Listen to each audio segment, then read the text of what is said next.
O Acordo de Paris, onde Portugal desempenhou um papel tão relevante antes, durante e depois, ao ser orgulhosamente um dos 7 países que já ratificou o acordo, 7 em 28, se a meta global é de 30% a 40% para o país em 2030, nos transportes é de 25%. Ou seja, nós temos que chegar a 2030 lançando para a atmosfera menos 25% das emissões que, não é que hoje, que em 2005 enviávamos. E este é de facto um desafio enorme. É um desafio enorme porque mexe muito com aquilo que são os nossos hábitos e torna dificuldades muito grandes do lado de quem mede e de quem acompanha estas mesmas emissões. Eu explico.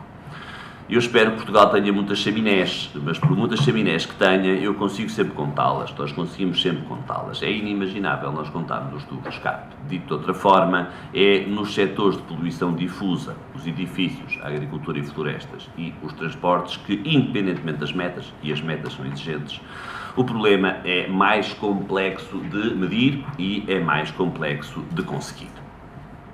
Este é então o grande desafio esse que obriga, não há volta a dar-lhe, a utilizar de forma muito mais intensa o transporte coletivo. Quando falamos do transporte coletivo, temos mesmo que perceber um conjunto de coisas. A primeira coisa que nós temos que perceber é que, não sendo o rei, o automóvel existe, continuará a existir e desempenha um papel muito importante na mobilidade urbana. Temos que perceber que há um conjunto de deslocações onde podemos sempre dizer isto e dizemos bem, a oferta tem que ser cada vez mais ajustada àquilo que é a procura, quanto maior é o veículo, mais difícil é isso poder acontecer e por isso é que é tão importante considerar, por exemplo, o táxi, já vou ao transporte coletivo, é tão importante considerar o táxi como um instrumento fundamental no ecossistema da mobilidade urbana e perceber que novas formas de transporte, desde que devidamente reguladas, têm também um papel importante e têm em conjunto um concorrente comum que é o transporte individual. Mas quando olhamos para aquilo que forma essas mesmas receitas, reparamos que o passe, quando eu digo passe, não estou a falar de um passe social, a assinatura mensal, pesando muito, pesa cada vez menos. E o título individual pesa cada vez mais. Ou seja, nós já não estamos para casar nem por um mês.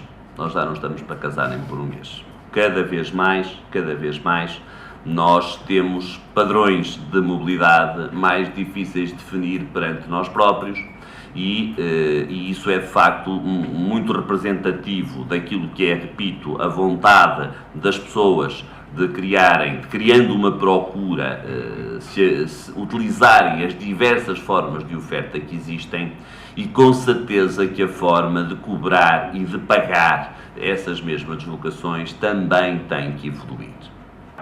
O desenho das cidades e o desenho do espaço público é determinante naquilo que vão ser também os padrões de mobilidade nos tempos mais próximos. No favorecimento do transporte coletivo, sim. Na escolha muito criteriosa dos investimentos das grandes infraestruturas, sim. Para servir um maior número de pessoas possível e para garantir a integração de redes, é determinante. E em coisas tão simples como ter passeios suficientemente largos para quem tem mobilidade reduzida e se possa deslocar, para que, olhando para a sala não parece, mas estamos mesmo a ficar mais velhos. Como já disse, os números dizem-no, a evidência empírica parece contrariá-lo, mas cidades claramente pensadas para pessoas que têm outras necessidades de mobilidade e que fomentem manifestamente o andar a pé. Não tenho os números comigo, mas não andarei longe da verdade, não tomem nota, se disser mais ou menos isto. 70% das deslocações em Portugal são deslocações, 70% das deslocações casa-trabalho em Portugal ou casa-escola em Portugal são dentro da mesma freguesia,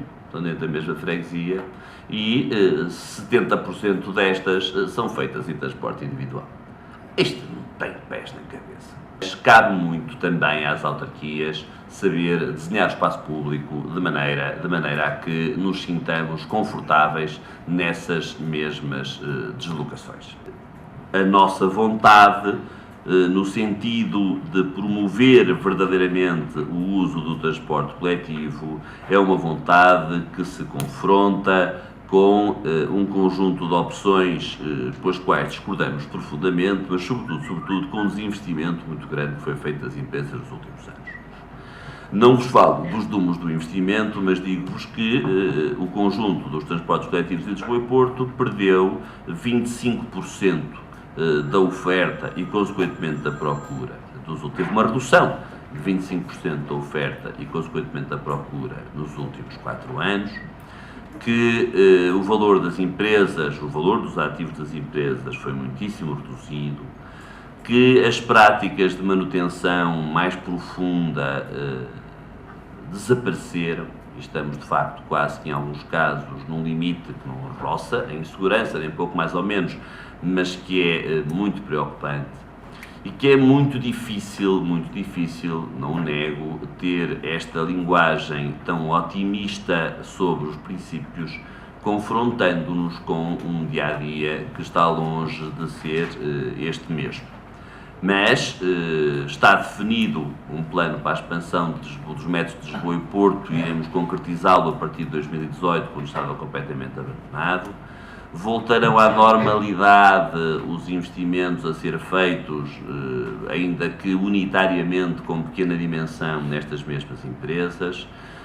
Será aberto, ainda durante o mês de outubro, o concurso do contexto do POCUR, que é o Programa Operacional gerido pelo próprio Ministério do Ambiente, para a aquisição de 500 novos autocarros para a SCP e Carris, todos eles a gás, ou minto, não são todos a gás porque alguns serão elétricos, ou seja, melhor ainda, e acredito firmemente que a conjugação